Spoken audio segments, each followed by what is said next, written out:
Thank you, and hello. Welcome. So today I'm going to be having a more Ignite-style talk about a perspective, but really I want to have a really interactive discussion with all of you. So I've built in quite a bit of time for us to share stories, problem solve, and have a real conversation. So I hope that you came with ideas, stories to share, questions to ask. We want to make this a real conversation for our community. After all, it is about all of us. Pulitzer Prize-winning journalist Walter Lippmann said, "When all think alike, then no one is thinking." He's pointing out something fundamental. The health of our bodies, our ecosystem, and our planet depends on diversity. So does the future of our tech community. This is not about women versus men. This is not about fixing women. And this is not about a gender war playing out as a game of musical chairs. This is about innovation. Our ability to innovate as a community is dependent on us getting this right. It's about us coming together to disrupt the cultural and systemic forces at work. And our innovation is hanging in the balance. Did you know that women are now the leading adopters of technology, and more than likely, for those of you that are building technology, the vast majority of your users? In fact, women are 17% more likely to use the internet each month than their male counterparts. I was surprised to learn from Dr. Genevieve Bell at Intel that women are now the majority owners of all internet-enabled devices and more likely to use mobile, texting, and geolocal technologies. I'm here today, in fact, because of a tweet. So we know that women are now also the vast majority of social network users and also the largest growing demographic using social networks.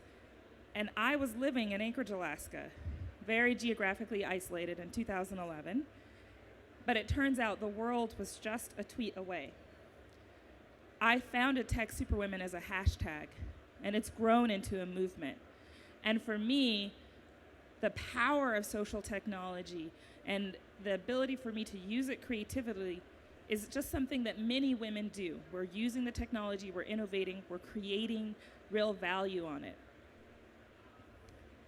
Another interesting fact is that Fortune 500 companies that have a largest percentage of women on their boards gain statistically significant financial advantage over companies that have the lowest numbers of women on their board. For example, Catalyst research revealed that return on sales, boards that have the highest percentage of women on them outperform those with the lowest by 42%. When it comes to return on equity, we're talking about 53%. And when it comes to return on capital investment, companies that have the highest percentage of women on their boards outperform those with the lowest by 66%. But here are some different numbers. 56, 18, and 63. Harvard Business Study found that 56% of women drop out of technical careers mid-career. This is double the attrition rate of men. Digging deeper into why, additional research revealed that women in STEM-related professions reported, 63% of them reported experiencing sexual harassment. And this trend line held internationally. Newsweek study just revealed last year that a startup that has a woman founder is 18% less likely to get funding than their all-male counterparts. I don't know about you, but I want to change this. It's disheartening when you read report after report of women experiencing being harassed, bullied, and threatened online. And I have some ideas on what we can do to change this.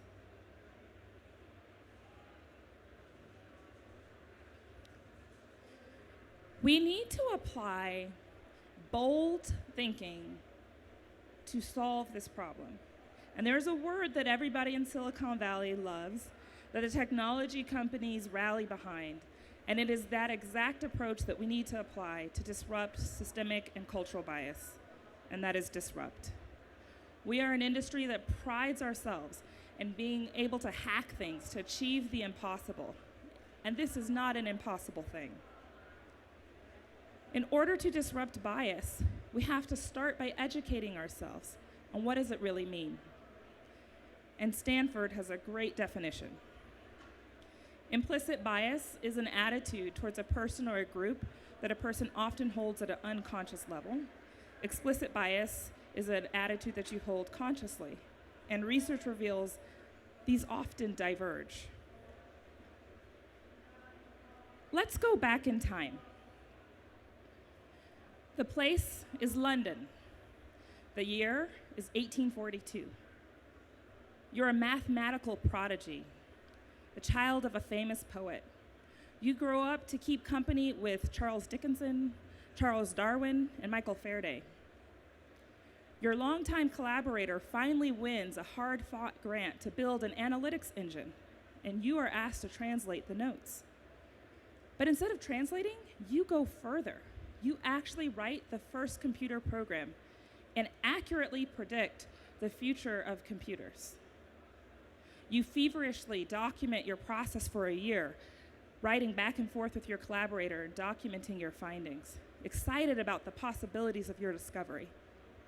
And then, your work is credited to someone else. Your discovery dismissed as merely an interpretation of someone else's work. This is the story of Ada Lovelace. She was born in a time when the first institution to educate women hadn't even been established in Britain yet. And in a time when a woman married, all of her earnings automatically became that of her partner. We can only begin to imagine the explicit and implicit bias that Ada faced and the toll that took on her psyche and her spirit. But if we're honest, Ada's story is not just a story about bias. Imagine if we could go back and rewrite this. Imagine if in 1842 the role for women was just accepted, or if she had been credited for her work immediately or even the decades after. Would we need a STEM movement? How would the trajectory of women in tech have been changed if our culture and our society back then had been welcoming and accepting of women's leadership in science and technology? This is the question we need to ask ourselves. What story will you write? What will you disrupt? You know, my mom has a really powerful saying. She says that the door to power only opens from the inside. And here we are, on the inside, with the power to change things. So I implore you to use your voice, use your platform, and advocate. Open the door. I sincerely believe there's a time coming, if we continue to partner together, where women's leadership in technology will be commonplace, and our industry will be in hyperdrive. Thank you so much for your time and your attention, and now I would really like to dig in and have a Q&A and like to hear your stories and hear what's on your mind. I'm on my way.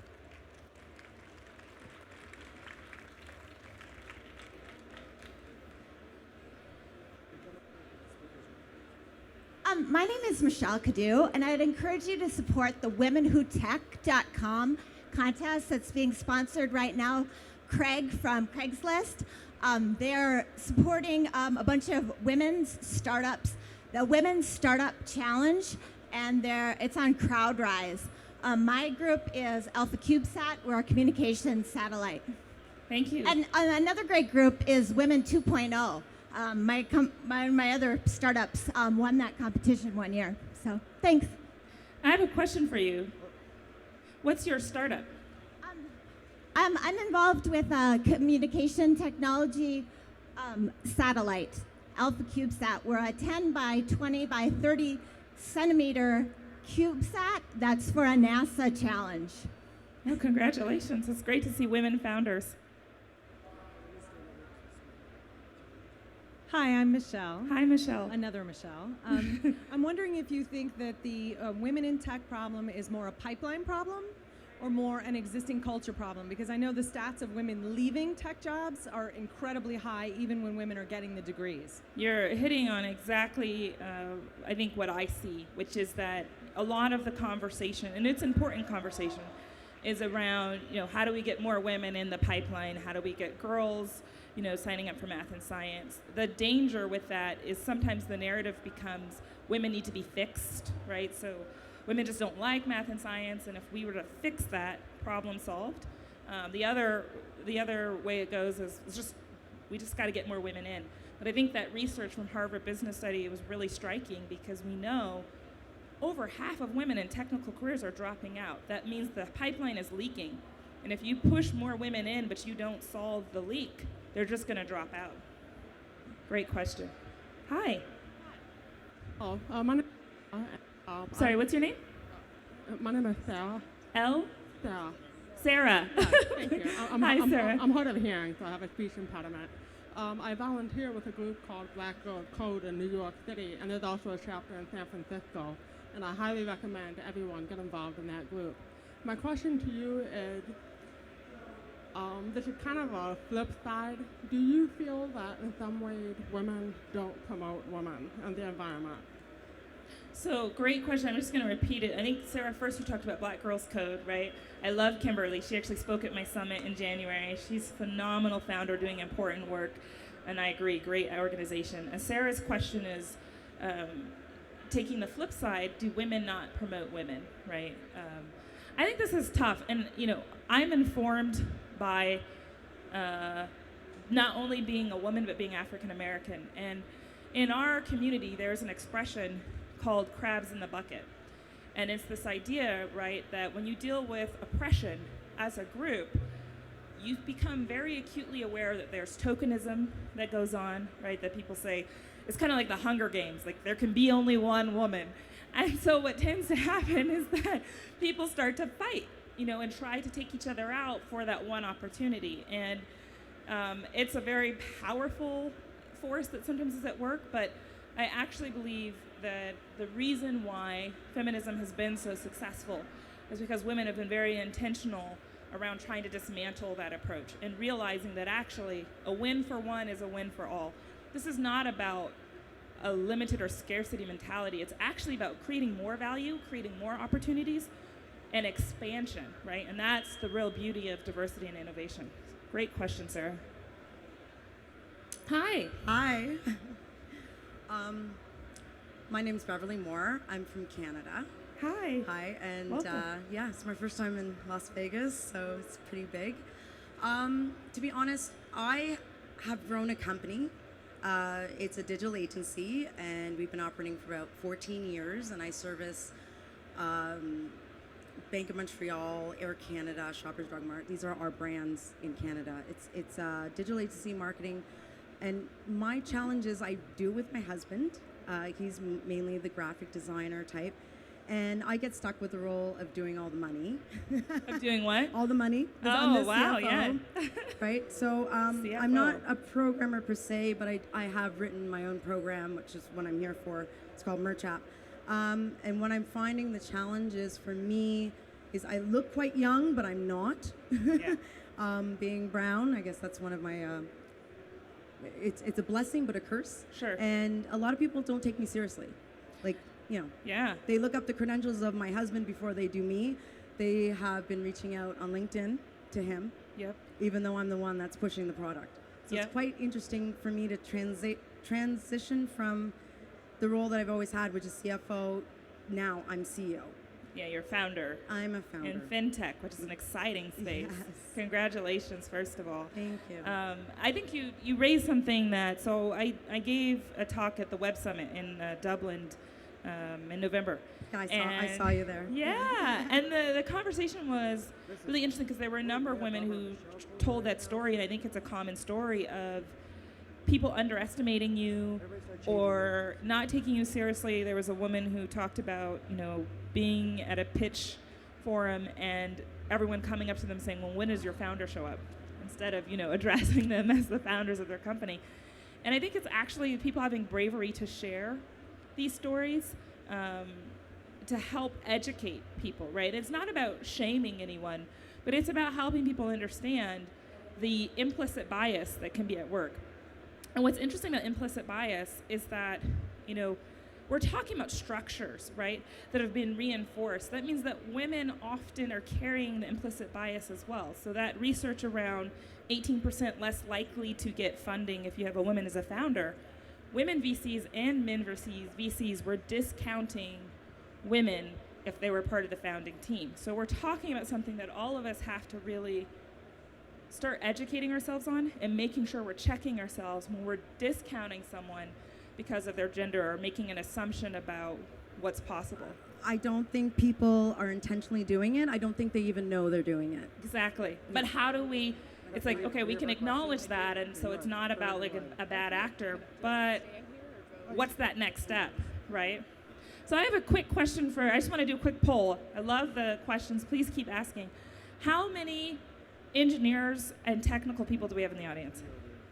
That's fantastic. How many designers? Founders? Give yourselves a hand. That's beautiful. I love to see who's in the room, what people are doing. More questions, please. Hi. I know we have one here, too. I've got a Oh, question. yes. Sorry. Hi, my name's Sam Olsen. I run Lamplight. Hi, Sam. Hi. I run Lamplight.me, and we're from Hong Kong. Hong Kong? Hong Kong, yeah. Wow. And Hong Kong is a very good place, as my wife will say, to be a woman in working. There are women in positions of leadership and authority in the business community right across all the different industries and sectors. And we set up Lamplight a year ago, and we are Asia's leading social media analytics platform. So lots of people come to us to find out what Asian consumers are talking about them online. And we made a very conscious decision to be as diverse as possible. And sure enough, and as you'd expect in Hong Kong, when we put out all the job adverts for all the different things from finance, from HR, etc., we had very, very good applications from women and men, 50-50 most of the time. Sure. And in fact, now finance, HR, sales, marketing, 40% of our company is female. Sure. But we had, for our last round, for our junior developer, we had over 100 applications and only one woman. Yeah. And so no matter what you do as a company to try and attract more female talent, if no one's applying to you, then it's very difficult. So we're constantly trying to work out how we can broaden the application process. Sure. So just a shout out, if anyone wants to move to Hong Kong and they're a fantastic developer, let me know, because we desperately need some more. So this is a very good question, and I want to talk about it for a minute. When I did the Tech Superwomen Summit in January, Medium was one of our sponsors, and also we had Harper Reed and Dylan Richard. How many people know Harper and Dylan? They are the two that wrote Narwhal, which was the tech infrastructure that gave President Obama the advantage in 2012, right? So rock stars, they have these beards, and they got on there, and they talked about trying to build teams, and they shared some fail stories. So they've built 3 teams. The first they talked about was Obama 08, then Obama 2012, then their company right now, Modest. And what was interesting is, he was making some pretty funny jokes of like, it's very easy to go down to the white dude store and get some white dudes for developers, and that was his joke, and it was pretty funny. But I think what he was pointing out is you have to actually get very intentional if you want women to apply. Because what you're dealing with is women are very aware that they have been excluded, right? And so they kind of sometimes they opt out. And so if you're very serious about wanting to have the competitive advantage, because remember, this is not about social justice even. It's actually a competitive advantage for businesses if they can get diverse talent. That's how you will win. So if you want to win, you got to really invest in, thinking through even where are you putting the job advertisements out? Are you actually reaching where women are? How is it worded? Are there things that you have to remember that women tend to wait till they're 100% qualified to do the job, whereas men may wait till they're 40 to 60% qualified to apply. So a woman may be exactly what you're looking for, but she's like, I'm at 80%. I don't really know if I can apply. So thinking about the language is important. If you go to techsuperwomensummit.com and look at the YouTube videos, highly recommend watching Sarah Milstein's talk on bias. She's the CEO of Lean Startup. And then Harper and Dylan Reed's talk about building diverse teams. So a lot of really good insight there on learnings that they found. Great question. Thank you. I know that she's had her hand up for a while, so I don't know if we can get the mic to her next. But yes, hi. Hi, my name is Danielle Kokenauer. I work for a company called AllCal Calendar Event Management App. Hi, Danielle. Hi. I'm officially the marketing manager, but wear a lot of hats. It's a family business. It's my father's business, so I have the opportunity of really being involved with a lot of the bigger decisions. I get a lot of the hiring decisions. But my question for you, it's a little bit of a different topic. So I'm out here doing a lot of the leads and shaking a lot of hands. And I was just curious. So a lot of times, you're having a conversation and there's this very delicate situation when you're talking to a man, and it goes from you're pitching your product to all of a sudden you feel like you're pitching you a little bit, or maybe said first they're interested in the product, but maybe they're more interested in you a little bit. And it's a weird balance, and I was just curious if you had any thoughts on that and advice for us as we're kind of towing that line. It's a good question. I think there's a risk here, right? So on one hand, there should never be anything that makes you feel uncomfortable, right? As a woman, and people cross lines all the time, right? We know that, and it needs to be addressed and disrupted. But it was Libby Gill. She's the person who actually branded Dr. Phil's show. She was executive at Paramount. She's an executive coach. And she was giving me some advice once, and she told me, because I'm someone who's like, I really do not want there to be any energy that is not about, like what it is I'm trying to do, right? And I remember she was giving me advice of like, be fully who you are, and don't let that make you feel like you shrink. Be empowered, know where your line is, and find ways to reinforce that. But I think there's this weird thing in networking where there's also like this is a very heteronormative example, but there's often also a dating piece that's happening when there's drinking, there's like all of these things going on, right? And so you're trying to navigate all of that and make sure that you're being taken seriously, and I think there are some men who may want to flirt with you and take you seriously, and you're trying to figure out like, how do I feel about this, right? But I think having a conversation where we keep it nuanced is the goal to keeping it real and figuring out how we navigate against that. I would never want the message to be like, it shouldn't be a social experience, right? But we know that also a lot of times lines get crossed. Women feel like, are you saying you won't do business with me unless is there a quid pro quo? And so sometimes just having that conversation with men in your circle and men really listening and thinking about that can also help start to create cascading effects where that starts to shift. More questions, please. Yes. Hi. Cathryn. I think you actually sort of answered there. That was the point that lady made. Basically, I've been networking a lot because I was at a talk. Sharon Vosnek from Astia was saying that women really need to be networking with men because we're not really networked, and the men have the money, and without the money you can't scale. By the way, I'm a founder of a company called HugNote. It allows you to send a musical hug to someone back home, so anybody do that. But I've had serious difficulty networking with men, and I found not only am I being hit on, but in some cases I've got like stalker issues. Like I have people now texting me 2 years later, and it's just, I almost found like it's a dangerous situation to be in. So I had decided I was just going to network with women. I was going to stay in women's groups. I wasn't going to network with men at all. And then when I realized that really is putting me at a disadvantage, I was advised by others, maybe if you start wearing a fake wedding ring, or maybe if you start like dressing a certain way or changing how you speak. But how I speak is how I speak to women as well, So I think it is a serious issue because it's something that it's a little bit of an elephant in the room. I don't find it addressed much. in these sort of talks. We talk a lot about the technical disadvantage, etc. But that sort of culture that's there with like women being hit on is something that I think needs to be addressed. Yeah. That's I think you're hitting on something that's tough, right? I think men would be afraid to say, like, I don't try and hit on, women. I'm a good guy, right? I'm sure there's a lot of guys in here like, I'm a good guy. You could network with me. But I think you're pointing out something that, how many people watch Mad Men, right? The things that were just normal is crazy when we look at it now. But the tech industry's been so male-dominated for so long that I think there are expectations that should not be happening that are happening. And, harassment is a very uncomfortable thing, or feeling like people are kind of giving you an ultimatum, essentially, of like, you need to do this in order to get that. And I think having the courage to share and having men talk to other men about it is really important, right? Because it can't just be women saying, that's not cool. This is our community. That means all of us have to raise our hand and say, that's not cool. Have you thought about how that makes her feel? That it's sending a mixed message about whether or not you're taking her seriously, right? So we have to have the male allies take a lead on this too. So thank you for sharing. I think are we out of time? One more question? Okay, final question.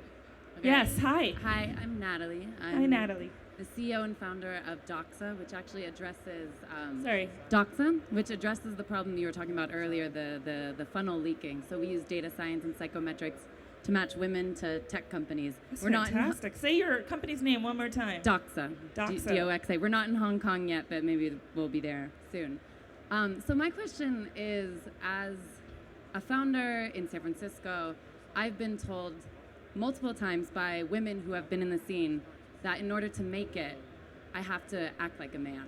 And if I'm not okay with that, then I probably won't survive. And I have my own feelings on that, but I wanted to bring it up and hear your thoughts about whether or not women can survive and thrive and do really well in this sector while still maintaining our gender and our identity and femininity. I wholeheartedly reject that thinking, and I think women should be women. And the challenge is that we also limit what a woman is, right? So, some women feel like they're really comfortable in their chucks and, they just want to code and wear their hoodie. Some women, like Marissa Mayer, who's a serious coder, she likes to wear her Christian Louboutins, right? So the problem is we try and limit what a woman can be or what a definition of a woman is. And you should always lead with your strength, and I think it's okay to be different. And sometimes what ends up happening is we say, we want women in tech as long as you don't remind us that you're women. So if you can just be one of the bros, seriously, right? If you can be one of the bros, you can hang and you're welcome. But don't have any difference, right? And that's not what this is about. You won't unlock innovation if people aren't fully who they are. People of color experience this all the time too, right? It's like, just don't be you, that part of you, just be this part that we've defined as okay. The key is to not let that take hold in your mind, right? So reject that. I think you will always win when you're authentic. People ultimately connect person to person, so always be who you are. I'm afraid we don't have any more Yes, time. I know. Thank you guys. This was so wonderful. But I will